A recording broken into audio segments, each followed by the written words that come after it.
gnous.com.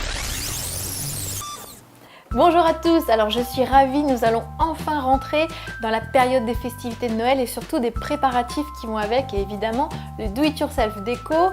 On va s'éclater pour cette période. Donc premier tuto, je vous propose mon inspiration pour une couronne de l'Avent. Alors très nature cette année, votre première mission c'est d'aller en forêt ce week-end pour aller ramasser tout ce qu'il vous faut pour réaliser cette couronne.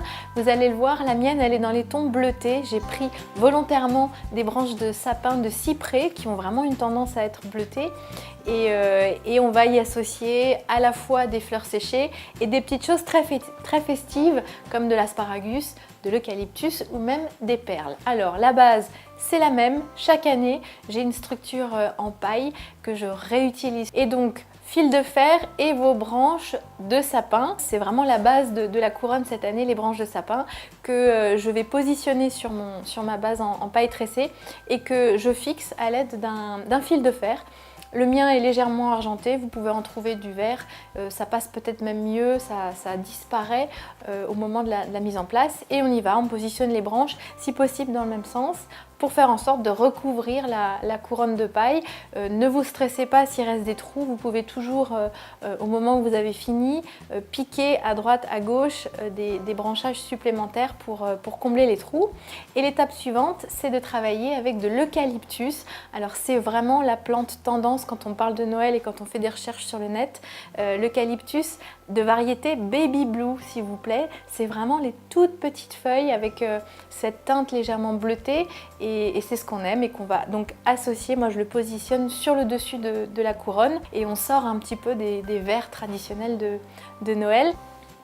Ce qui va donner du caractère et de la personnalité à cette couronne, c'est la fleur séchée d'hortensia. Là, elle vient du jardin. Si vous n'en avez pas, le bon plan, c'est d'aller en jardinerie. Vous allez trouver encore des pots avec des fleurs dessus. Donc, allez-y, coupez-les et ensuite, vous plantez l'hortensia soit dans un bac, soit dans votre jardin. Et vous aurez comme ça, chaque année, des fleurs d'hortensia. C'est ce que j'ai fait l'année dernière.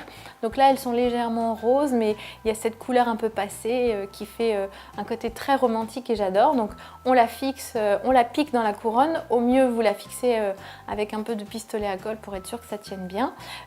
Et ensuite autour de cette couronne on va amener, il faut que cette couronne soit nature mais qui ait un côté un peu festif et pour ça je déniche moi des feuilles d'asparagus.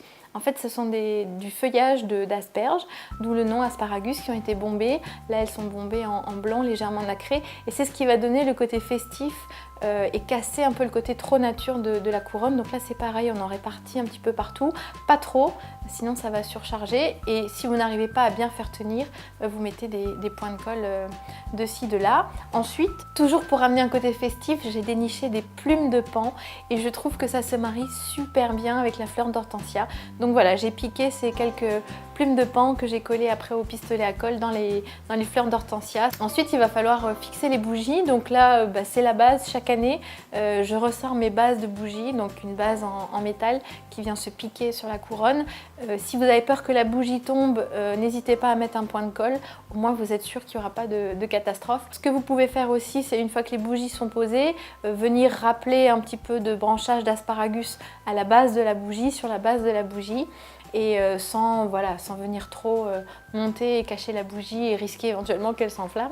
Mais vous pouvez mettre un peu de branchage d'asparagus au pistolet à colle. Et la dernière petite touche, j'avais déniché l'année dernière des perles dans les couleurs nacré et vert et j'en ai positionné de ci de là sur la couronne, toujours encore pour avoir ce côté un peu festif, un peu brillant qui casse le côté nature. Voilà, j'espère que cette couronne vous aura inspiré. D'autres tutos sont à venir et si vous voulez revoir tranquillement toutes les étapes, eh bien c'est sur notre site www.gnous.com et puis n'oubliez pas qu'il y a toujours la chaîne YouTube par ici pour vous abonner et ne rien manquer de nos vidéos. Je vous dis à très vite, salut!